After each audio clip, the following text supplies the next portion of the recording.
Mheshimiwa mgombea wetu, tumezunguka katika nchi yetu katika mikoa 25 ya bara na mikoa miwili ya Zanzibar tukinadi utekelezaji wa ilani ya Chama cha Mapinduzi.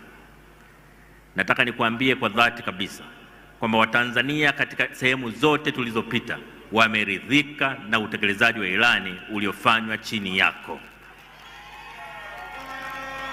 Katika kila sehemu tuliyopita, Watanzania wametutuma kwako tukueleze kwamba kesho watakupa kura ambazo hazijapata kutokea.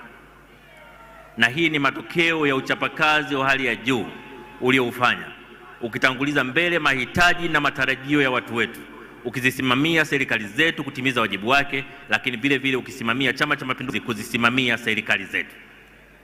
Nataka nikuhakikishie kwamba kwa mambo tuliyoyaongea na wananchi, kwa mambo waliotuahidi, zawadi wanakwenda kukupa kwa hakika ni ushindi wa kishindo.